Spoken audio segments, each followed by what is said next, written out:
दोस्तों, जिस क्षण सबको लगा कि सीमा पर पैदा हुआ तनाव अब धीरे धीरे शांत होने वाला है, ठीक उसी क्षण राजधानी के सबसे सुरक्षित नियंत्रण कक्ष में एक ऐसी रिपोर्ट पहुंची जिसने पूरे सत्ता तंत्र को हिलाकर रख दिया। दोस्तों, बांग्लादेश ने यूनाइटेड नेशंस के उस कागज के टुकड़े को ढाल बनाकर भारत की सीमा पर जो दुस्साहस करने की कोशिश की थी, उसका अंजाम अब उसे भुगतना पड़ रहा है। दिल्ली से जारी हुए मात्र एक कड़े आदेश ने सरहद पर ऐसा खौफ पैदा किया कि 5 गांवों के उपद्रवी रात के अंधेरे में ही गायब हो गए। आज हम जिस सच्चाई से पर्दा उठाने जा रहे हैं वो सिर्फ एक न्यूज या अपडेट नहीं है, बल्कि यह भारत माता की पीठ में छुरा घोंपने की एक ऐसी अंतर्राष्ट्रीय साजिश है जिसे सुनकर हर भारतीय का खून खौल उठेगा। आप इस वीडियो को अंत तक जरूर देखिएगा, क्योंकि आज जो खुलासे होने वाले हैं वो आपको मेनस्ट्रीम मीडिया के शोर शराबे में कभी सुनने को नहीं मिलेंगे। बताएंगे आपको पूरी जानकारी, लेकिन उससे पहले अगर आप चाहते हैं कि भारत ऐसे ही अंतर्राष्ट्रीय मंच पर भारत की सुरक्षा के लिए आवाज उठाता रहे और बांग्लादेश जैसे धोखेबाज देशों से अपना रिश्ता खत्म कर ले, तो कमेंट में भारत माता की जय जरूर लिखें। और अगर आपको यह वीडियो पसंद आ रही हो तो इस वीडियो को एक लाइक, और अगर आप लोग हमारे चैनल पर नए हैं तो चैनल को सब्सक्राइब कर लो। और हाँ, आप लोग इस वीडियो को कहां किस शहर से देख रहे हैं, अपने शहर का नाम कमेंट में जरूर बताएं, ताकि हम आने वाले कुछ समय में आपसे बातें कर सकें। हमारे कुछ पड़ोसी देश यह मानकर बैठे थे कि यूएन के मंच पर उन्होंने भारत को पूरी तरह से घेर लिया है। भारत के खिलाफ माहौल बनाने वाले इन देशों को लगा था कि वो यूएन का इस्तेमाल करके भारत की तेजी से बढ़ती हुई ताकत पर हमेशा के लिए लगाम लगा देंगे। लेकिन उन्हें इस बात का बिल्कुल भी अंदाजा नहीं था कि उनका पाला किसी पुराने और कमजोर भारत से नहीं, बल्कि आज के एक बेहद आक्रामक और निडर भारत से पड़ा है। यूएन के भीतर अचानक से एक ऐसा तूफान आया जिसने पाकिस्तान से लेकर चीन और बांग्लादेश तक के हुक्मरानों की रातों की नींद उड़ा दी। यूएन में अचानक से एक जनमत संग्रह जैसी स्थिति बनी और वोटिंग का दौर शुरू हो गया। देखते ही देखते दुनिया के 153 देशों ने बिना किसी हिचकिचाहट के भारत के समर्थन में अपने हाथ खड़े कर दिए। यह कोई छोटी मोटी बात नहीं थी, यह भारत की उस भयंकर कूटनीतिक ताकत का सबसे बड़ा और जीता जागता सबूत था, जिसे देखकर पश्चिमी देशों के बड़े बड़े रणनीतिकारों के भी पसीने छूट गए। इस भारी और एकतरफा समर्थन के बाद यूएन को ना चाहते हुए भी अपना मुंह की खानी पड़ी और अपना फैसला पूरी तरह से पलटना पड़ा। जिस बॉर्डर फेंसिंग को रोकने के लिए बांग्लादेश अपनी एड़ी चोटी का जोर लगा रहा था और पूरी दुनिया में भारत को बदनाम करने की कोशिश कर रहा था, उसी फेंसिंग को कंटिन्यू रखने का सीधा आदेश यूएन को देना पड़ा। यूएन ने दुनिया के सामने साफ कर दिया कि भारत को अपने देश के भीतर घुसपैठ को पूरी तरह से रोकने, अपनी सरहदों को सुरक्षित करने और बिना किसी दूसरे देश की जमीन हड़पे अपनी अखंडता को बनाए रखने का पूरा और संप्रभु अधिकार है। यूएन के इस एक फैसले ने दुनिया भर में भारत का डंका बजा दिया और विरोधियों के मुंह पर एक करारा तमाचा जड़ दिया। लेकिन इस ऐतिहासिक फैसले का सबसे भयानक और खौफनाक असर कहीं और ही देखने को मिल रहा था। वह जगह थी ढाका। बांग्लादेश इस वक्त पूरी तरीके से बौखला उठा है। उसका मानसिक संतुलन पूरी तरह से बिगड़ चुका है। जो देश कल तक अपनी सबसे बड़ी कूटनीतिक जीत का दावा ठोक रहा था और अपनी आवाम को यह सुनहरा सपना दिखा रहा था कि अब तो यूएन का डंडा चलेगा और भारत को अपनी सरहद से कटीले तार हटाने ही पड़ेंगे, वह अचानक से औंधे मुंह जमीन पर आ गिरा। भारत के सामने यूएन के इस तरह से घुटने टेकने की घटना ने बांग्लादेश के कट्टरपंथियों और वहां सत्ता में बैठे हुक्मरानों के दिमाग को सुन्न कर दिया है। दरअसल इसके पीछे एक बहुत बड़ा काला सच छिपा है जिसे हमें समझना होगा। बांग्लादेश का एक बहुत बड़ा और रसूखदार तंत्र सिर्फ और सिर्फ इसी बात पर टिका हुआ है कि भारत की सीमाएं किसी भी तरह से खुली रहें। उसी खुली सीमा से होने वाली अवैध घुसपैठ, हमारे देश की अर्थव्यवस्था को खोखला करने वाले जाली नोटों की तस्करी, हथियारों की खेप और इंसानों की तस्करी ही उनके एक बहुत बड़े अंडरवर्ल्ड सिंडिकेट की कमाई का सबसे मुख्य जरिया है। जब यूएन ने भारत की स्मार्ट फेंसिंग को हरी झंडी दे दी तो बांग्लादेश की सत्ता के गलियारों में मानो मातम सा छा गया। उन्हें अपना करोड़ों अरबों का काला धंधा पूरी तरह से चौपट होता हुआ दिखाई देने लगा और इसी भयंकर बौखलाहट और घबराहट में आकर उन्होंने वो भारी दुस्साहस कर डाला जिसकी कीमत अब उन्हें और उनकी आने वाली कई पीढ़ियों को बहुत बुरी तरह से चुकानी पड़ेगी। खबर इतनी ज्यादा हैरान करने वाली है कि जब आप इसे सुनेंगे तो आपके पैरों तले से जमीन खिसक जाएगी। जैसे ही यूएन का यह फैसला पलटकर भारत के पक्ष में आया, रातों रात सीमा पर एक बहुत बड़ी और बेहद कायराना साजिश रची गई। अंधेरे और घने कोहरे का फायदा उठाते हुए हजारों की संख्या में कट्टरपंथी बांग्लादेशी वहां की सेना और सुरक्षा बलों की प्रत्यक्ष शह पर हमारी सरहदों की तरफ एक खूंखार भीड़ की तरह बढ़ चले। उनके हाथों में कट्टर, लोहे की रॉड और हथियार थे। उन्होंने उस कटीली तार और फेंसिंग को उखाड़ फेंकना शुरू कर दिया, जिसे हमारी सुरक्षा एजेंसियों ने दिन रात पसीना बहाकर अपने देश की सुरक्षा के लिए लगाया था। यह कोई आम विरोध प्रदर्शन नहीं था, यह सीधे सीधे भारत की संप्रभुता पर और हमारी अस्मिता पर एक सीधा हमला था। लेकिन बात सिर्फ तार उखाड़ने और खंभे गिराने तक ही सीमित नहीं रही।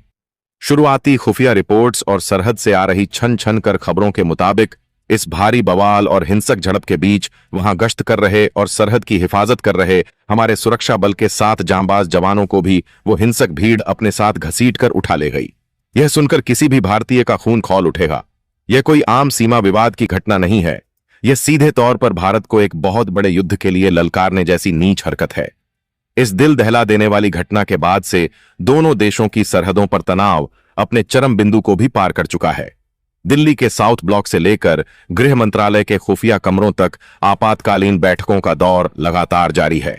जैसे ही यह खौफनाक खबर दिल्ली के सत्ता के शीर्ष गलियारों में पहुंची कि हमारी सरहद पर तारों को उखाड़ा गया है और हमारे जवानों के साथ इतनी बड़ी कायराना हरकत की गई है, वैसे ही भारत की पूरी रक्षा और विदेश नीति को पलक झपकते ही बेहद आक्रामक मोड़ पर डाल दिया गया। भारत के गृह मंत्रालय ने तुरंत एक्शन लेते हुए सीमा सुरक्षा बल यानी बीएसएफ को पूरे 4000 किलोमीटर से भी ज्यादा लंबी सीमा पर सबसे ऊंचे और खतरनाक अलर्ट पर रख दिया है। जो जवान कल तक सिर्फ सामान्य गश्त करते थे, आज उन्हें अत्याधुनिक हथियारों, स्नाइपर राइफल्स और नाइट विजन कैमरों के साथ सरहद की हर एक इंच पर अभेद्य दीवार बनाकर तैनात कर दिया गया है। दिल्ली से आदेश बिल्कुल साफ और सीधा गया है।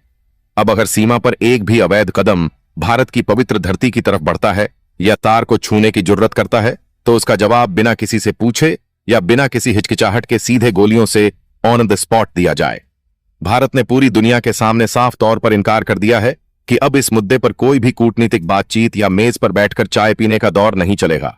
जिस यूएन में बांग्लादेश छाती पीट पीट कर यह मुद्दा लेकर गया था, जब उसी यूएन ने सारे सबूत देखने के बाद भारत के पक्ष में फैसला सुना दिया है, तो अब बातचीत का कोई मतलब ही नहीं बनता। देश की सुरक्षा, हमारे जवानों के सम्मान और हमारी सरहदों से भारत किसी भी कीमत पर कोई भी समझौता नहीं करेगा। आपको यहां यह भी समझना होगा कि भारत इस समय जो बॉर्डर फेंसिंग का काम कर रहा है, वह सिर्फ लोहे के साधारण तार बिछाने का काम नहीं है।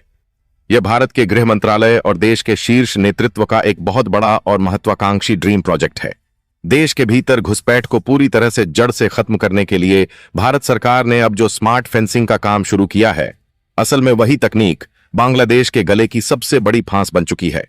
इस स्मार्ट फेंसिंग में कोई आम तार नहीं लगे हैं, बल्कि इसमें थर्मल स्कैनर, लेजर सेंसर की दीवारें और जमीन के भीतर ऐसे अत्याधुनिक खुफिया उपकरण और रडार लगाए जा रहे हैं जो अगर कोई परिंदा भी पर मारे या कोई जमीन के नीचे से सुरंग खोदने की कोशिश करे, तो पलक झपकते ही सीधे कंट्रोल रूम को सटीक लोकेशन के साथ अलर्ट भेज सकते हैं।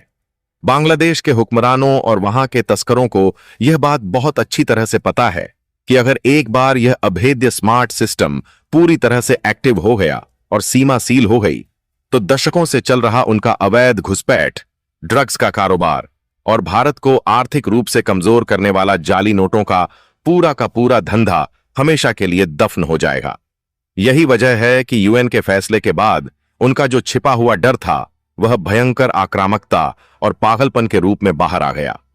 लेकिन अब हर भारतीय के मन में एक सवाल जरूर उठता है कि आखिर अचानक से एक गरीब और भारत के टुकड़ों पर पलने वाले बांग्लादेश के पास इतनी हिम्मत कहां से आ गई कि उसने सीधे दुनिया की सबसे ताकतवर सेनाओं में से एक भारतीय सेना की सीमाओं पर लगे तारों पर हाथ डालने की जुर्रत कर दी। इसके पीछे की कहानी बहुत ज्यादा गहरी है और यह अंतर्राष्ट्रीय कूटनीति के एक बहुत बड़े और खतरनाक चक्रव्यूह का हिस्सा है। अगर आप रणनीतिक जानकारों और खुफिया सूत्रों की माने, तो यह सब कुछ तब शुरू हुआ जब कुछ समय पहले यूएन महासभा के 81वें अध्यक्ष पद के लिए चुनाव हुए थे। इस चुनाव में बांग्लादेश के विदेश मंत्री मैदान में ताल ठोक रहे थे और उनके सामने साइप्रस के उम्मीदवार खड़े थे। पूरी दुनिया और खुद बांग्लादेश को लग रहा था कि भारत हमेशा की तरह बड़े भाई की भूमिका निभाते हुए अपने पड़ोसी देश का ही साथ देगा। लेकिन भारत ने अपनी विदेश नीति में एक बहुत बड़ा और चौंकाने वाला बदलाव करते हुए कड़ा और रणनीतिक फैसला लिया और साइप्रस का खुलकर समर्थन कर दिया। भारत के इस अप्रत्याशित और कड़े कदम ने बांग्लादेश की सरकार को अंदर तक हिलाकर रख दिया और उनके अहंकार को गहरी चोट पहुंचाई।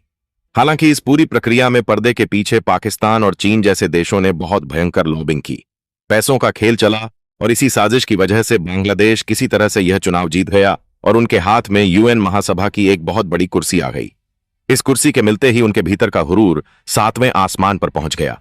उन्हें ऐसा लगा कि अब वो इस कुर्सी का इस्तेमाल करके पूरी दुनिया को अपने इशारों पर नचाएंगे और खास तौर पर भारत से अपनी उस हार और खुन्नस का पूरा बदला निकालेंगे। कुर्सी मिलते ही बांग्लादेश ने तुरंत अपनी इस नई शक्ति का गलत इस्तेमाल करना शुरू कर दिया। उसने तुरंत अपने पद का फायदा उठाते हुए भारत के खिलाफ सीमा पर चल रहे फेंसिंग के काम को मानवाधिकारों का उल्लंघन और अवैध बताते हुए उसे रोकने का प्रस्ताव पारित कराने की पूरी कोशिश की। वहां के कट्टरपंथियों और भारत विरोधी ताकतों ने इसे सीधे अल्लाह का फरमान बताकर अपनी मस्जिदों और सड़कों पर जश्न मनाना शुरू कर दिया। उन्हें लगा कि भारत डर जाएगा, लेकिन वो अपनी नासमझी में यह भूल गए थे कि यूएन महासभा की अध्यक्षता का मतलब यह बिल्कुल नहीं होता कि आप भारत जैसी उभरती हुई वैश्विक महाशक्ति के घरेलू और आंतरिक सुरक्षा मामलों में अपनी टांग अड़ा सकें। जैसे ही बांग्लादेश ने यूएन में यह नापाक हरकत की, पर्दे के पीछे दुबक कर बैठे पाकिस्तान और चीन के रणनीतिकार तुरंत सक्रिय हो गए। खुफिया रिपोर्टों की माने तो इस घटना से पहले ढाका, इस्लामाबाद और बीजिंग के बीच कई खुफिया कूटनीतिक संदेशों का लगातार आदान प्रदान हुआ था। इन दोनों देशों ने बांग्लादेश को मोहरा बनाकर भड़काना शुरू किया। चीन और पाकिस्तान का असली मकसद बहुत ही साफ और खतरनाक था। चीन असल में हमारे उत्तर पूर्वी हिस्से यानी सिलीगुड़ी कॉरिडोर पर अपनी नापाक नजरें गड़ाए बैठा है। उसे पता है कि भारत इस वक्त चुपचाप अरब सागर से लेकर मलक्का स्ट्रेट तक अपनी नौसेना की भयंकर ताकत बढ़ा रहा है। हमारा आईएनएस विक्रांत समंदर में लगातार दहाड़ रहा है और आईएनएस सूरत जैसे घातक डिस्ट्रॉयर दुश्मनों की नींद उड़ा रहे हैं। इसके अलावा चाबहार पोर्ट के जरिए भारत जो कूटनीतिक और व्यापारिक चक्रव्यूह रच रहा है, उससे चीन का बेल्ट एंड रोड इनिशिएटिव खतरे में है और पाकिस्तान तो वैसे ही बौखलाया हुआ है। पाकिस्तान को दिन रात बस यही खौफ सताता रहता है कि भारत की सेना कभी भी अचानक से पीओके यानी पाकिस्तान अधिकृत कश्मीर पर अपना कोई बड़ा कदम उठा सकती है और उसे वापस भारत में मिला सकती है। भारत ने अपनी सरहदों पर S-400 जैसे दुनिया के सबसे घातक मिसाइल डिफेंस सिस्टम भी पूरी तरह से तैनात कर रखे हैं, जिससे दुश्मनों के हौसले पस्त हैं। चीन और पाकिस्तान यह बहुत अच्छे से जानते हैं कि वो भारत से सीधे युद्ध में कभी नहीं जीत सकते। इसीलिए उन्होंने एक सोची समझी चाल चली। वो चाहते थे कि भारत को उसकी पूर्वी सीमा पर और खास तौर पर बांग्लादेश के बॉर्डर के आसपास इस कदर एक छोटे से उलझाव में फंसा दिया जाए कि भारत का ध्यान वैश्विक मंचों, अरब सागर की कूटनीति और अपनी बढ़ती आर्थिक और सैन्य ताकत से हटकर बस एक बॉर्डर विवाद में उलझ कर रह जाए। इन दोनों देशों ने बांग्लादेश के हुक्मरानों को पूरा भरोसा दिलाया था कि तुम आगे बढ़ो। अगर तुम यूएन में प्रस्ताव पास करवा लोगे तो अंतर्राष्ट्रीय मीडिया और मानवाधिकार संस्थाओं के भारी दबाव के चलते भारत को घुटने टेकने ही पड़ेंगे और उसे पीछे हटना ही पड़ेगा। और इसी झूठे बहकावे में आकर सत्ता और दूसरे देशों के समर्थन के घमंड के नशे में चूर होकर बांग्लादेशी भीड़ ने आधी रात को वो भारी दुस्साहस किया। उन्हें लगा था कि इस बड़े बवाल, आगजनी और सैनिकों के अपहरण के बाद दिल्ली में बैठी सरकार डर जाएगी, दुनिया के दबाव में आ जाएगी और फेंसिंग का काम तुरंत रोककर शांति और बातचीत की भीख मांगेगी। लेकिन उनका यह सारा का सारा दांव उन पर ही पूरी तरह से उल्टा और बहुत भारी पड़ गया। आज का नया भारत रक्षात्मक कूटनीति नहीं खेलता, बल्कि सीधा प्रहार करता है। भारत ने यूएन के फैसले पलटने के तुरंत बाद रक्षात्मक होने की बजाय सीधे तौर पर एक बहुत बड़ा और कड़ा प्रस्ताव यूएन के भीतर ही ठोक दिया है। भारत के राजनयिकों ने अंतर्राष्ट्रीय मंच पर दुनिया भर के मीडिया और सभी देशों के सामने वो सारे पुख्ता सबूत रख दिए हैं कि कैसे बांग्लादेश द्वारा प्रायोजित और समर्थित इस खूंखार भीड़ ने हमारे तारों को काटा, हमारे उपकरणों को तोड़ा और हमारे भारतीय सैनिकों के साथ अमानवीय और कायराना हरकत की। भारत ने साफ और कड़े शब्दों में दुनिया को चेतावनी दे दी है कि जो झूठे प्रतिबंध भारत पर लगाने की साजिश रची जा रही थी, अब वही कड़े आर्थिक और सैन्य प्रतिबंध सीधे तौर पर बांग्लादेश के ऊपर लगाए जाएं। यह भारत का वो कूटनीतिक शिकंजा है जिसमें अब बांग्लादेश पूरी तरह से फंस चुका है और उसके पैरों तले से पूरी जमीन खिसक चुकी है। अब वह ना तो आगे बढ़ पा रहा है और ना ही पीछे हट पा रहा है। उसे समझ नहीं आ रहा है कि जिस चीन और पाकिस्तान के भरोसे उसने शेर के मुंह में हाथ डाला था, वो देश अब अंतर्राष्ट्रीय मंच पर भारत के सबूतों के सामने बिल्कुल खामोश बैठे हैं। कोई भी बांग्लादेश को बचाने के लिए आगे नहीं आ रहा है। दोस्तों, इस पूरे घमासान और कूटनीतिक युद्ध की अंदरूनी कहानी जानने के बाद एक बात तो शीशे की तरह बिल्कुल साफ हो चुकी है कि भारत अपनी संप्रभुता, अपनी अखंडता और अपनी राष्ट्रीय सुरक्षा के मामले में अब दुनिया के किसी भी देश का कोई भी दबाव 1% भी बर्दाश्त नहीं करेगा। चाहे सामने बैठा दुश्मन चीन हो, पाकिस्तान हो या फिर यूएन का कोई पक्षपातपूर्ण और बिका हुआ प्रस्ताव ही क्यों ना हो, भारत अपने फैसले खुद लेगा। अपनी सीमाओं को सुरक्षित करने के लिए और अपने देशवासियों की रक्षा के लिए भारत की सेना किसी भी हद तक जाने के लिए पूरी तरह से तैयार है। आज सीमा पर जो माहौल है उसे देखकर पुराने युद्धों की याद ताजा हो जाती है। हमारे जांबाज सैनिक अपनी उंगलियां ट्रिगर पर रखे हुए बस दिल्ली के एक इशारे का इंतजार कर रहे हैं। अब पूरी दुनिया की नजरें सिर्फ और सिर्फ इस बात पर टिकी हैं कि जब भारतीय सेना अपने 7 जवानों के अपहरण और सरहद पर हुई इस कायराना हरकत का असली पलटवार करेगी तो उसका अंजाम क्या होगा। क्या वो पलटवार सिर्फ एक सर्जिकल स्ट्राइक तक सीमित रहेगा या फिर कुछ ऐसा होगा जो दुश्मन की कमर हमेशा के लिए तोड़ देगा। क्या बांग्लादेश अपनी इस भारी गलती की सार्वजनिक रूप से माफी मांगेगा और हमारे जवानों को सुरक्षित वापस करेगा, या फिर भारत को अपने तरीके से उसे ऐसा कड़ा सबक सिखाना पड़ेगा जो वो और उसकी आने वाली पीढ़ियां जिंदगी भर याद रखेंगी। इस पूरे गंभीर मुद्दे पर आपकी क्या बेबाक राय है? क्या आपको लगता है कि भारत को अब बांग्लादेश के साथ अपने सभी व्यापारिक, कूटनीतिक और पानी के समझौते तुरंत प्रभाव से तोड़ देने चाहिए और सीमा पर एकदम सख्त से सख्त सैन्य कार्रवाई करनी चाहिए? आप अपनी कड़क राय नीचे कमेंट बॉक्स में जरूर लिखिएगा। मैं आपके हर एक कमेंट का बेसब्री से इंतजार कर रहा हूं। अब जरा गहराई से सोचिए कि इस वक्त ढाका के सत्ता के गलियारों में और उन बंद कमरों में कैसा खौफ पसरा होगा जहां कल रात इस पूरी कायराना साजिश की पटकथा लिखी गई थी। जो हुक्मरान कल तक चीन और पाकिस्तान के इशारों पर नाचते हुए भारत को आंखें दिखाने की जुर्रत कर रहे थे, आज उन्हें अपनी ही सत्ता और कुर्सी छीनने का डर सताने लगा है। हमारी इस खास इन मीडिया रिपोर्ट की खुफिया और अंदरूनी जानकारी के मुताबिक जैसे ही भारतीय सेना ने अपनी सरहदों पर अचूक मोर्चेबंदी की और सीमा सुरक्षा बल के कमांडोज ने अपनी आक्रामक पोजीशंस लीं, बांग्लादेश की सेना के भीतर ही एक भारी बगावत और डर की सुगबुगाहट शुरू हो गई है। वहां के कुछ समझदार और पुराने सैन्य अधिकारियों को यह बहुत अच्छी तरह से पता है कि अगर भारत ने गुस्से में आकर अपनी थल सेना के साथ साथ बंगाल की खाड़ी में अपनी नौसेना को सिर्फ एक हल्का सा इशारा भी कर दिया तो बांग्लादेश की पूरी अर्थव्यवस्था ताश के पत्तों की तरह भरभरा कर ढह जाएगी। समंदर के रास्ते होने वाला उनका सारा का सारा व्यापार कुछ ही घंटों में हमेशा के लिए ठप हो जाएगा। इस पूरी खौफनाक साजिश के पीछे जो चीन का डर्टी गेम चल रहा था उसका भी अब पूरी दुनिया के सामने पर्दाफाश हो चुका है। चीन की असली चाल यह थी कि भारत पूर्वी सीमा पर और खास तौर पर सिलीगुड़ी कॉरिडोर के पास किसी छोटे से युद्ध या तनाव में इतना बुरी तरह उलझ जाए ताकि वो अपने दूसरे खतरनाक मंसूबों को आसानी से अंजाम दे सके। लेकिन भारत के राष्ट्रीय सुरक्षा सलाहकार और रक्षा मंत्रालय में बैठे हमारे कूटनीतिक चाणक्यों ने चीन की इस चाल को उसी के ऊपर पूरी ताकत से पलट दिया है। भारत ने सीमा पर सिर्फ जवानों की संख्या ही कई गुना नहीं बढ़ाई है, बल्कि अपने सबसे खतरनाक और आधुनिक हथियारों का मुंह सीधे तौर पर उन अड्डों की तरफ कर दिया है जहां से यह हिंसक भीड़ उकसाई गई थी। जमीनी हकीकत तो यह है कि दिल्ली ने अब बिना कोई शोर मचाए पूरी तरह से शांत रहकर कूटनीतिक रूप से बांग्लादेश की चारों तरफ से भयंकर घेराबंदी शुरू कर दी है। पानी के बंटवारे से लेकर व्यापारिक रास्तों तक हर एक वो नस जो भारत से होकर गुजरती है उसे कसने की पूरी तैयारी हो चुकी है।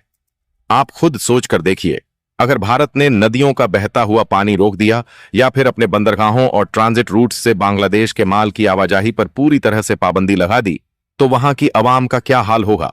जिन कट्टरपंथियों को आज वहां की सड़कों पर झूठे अल्लाह के फरमान के नाम पर नाचने का शौक चढ़ा है, कल उन्हें दाने दाने और राशन के लिए मोहताज होना पड़ जाएगा। और सबसे बड़ी बात, जिस यूएन के प्रस्ताव की आड़ में यह सारा का सारा तमाशा रचा गया था, उसी यूएन के भीतर अब भारत ने जो इतने पुख्ता और कड़े सबूत पेश किए हैं उसने पश्चिमी देशों की भी हमेशा के लिए बोलती बंद कर दी है। अब पूरे देश के मन में सबसे बड़ा और चुभने वाला सवाल यह है कि हमारे वो 7 जांबाज जवान इस वक्त कहां हैं और उनकी सुरक्षित वापसी के लिए सरकार आखिर क्या कदम उठा रही है। उच्च स्तरीय सूत्रों की माने तो भारत ने सीधा और आखिरी अल्टीमेटम दे दिया है। यह कोई साधारण सी चेतावनी या कागजी धमकी नहीं है, यह वो खौफनाक अल्टीमेटम है जिसके खत्म होते ही सरहद पर ऐसा तांडव शुरू हो सकता है जिसकी गूंज सीधे तौर पर बीजिंग और इस्लामाबाद के महलों तक सुनाई देगी।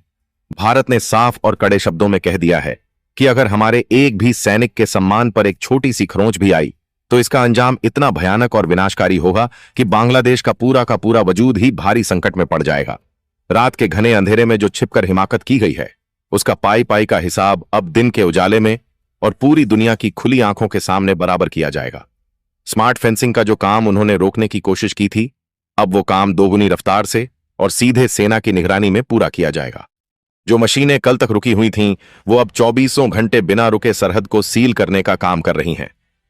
दोस्तों, हम आज एक ऐसे ऐतिहासिक दौर में जी रहे हैं जहां एक नया, निडर और बेहद शक्तिशाली भारत आकार ले रहा है। यह वो पुराना भारत बिल्कुल नहीं है जो किसी बाहरी देश की धमकियों से डरकर या यूएन के किसी खोखले प्रस्ताव के दबाव में आकर अपनी नीतियां बदल ले। यह वो नया भारत है जो अपनी खुद की शर्तों पर दुनिया को चलाता है।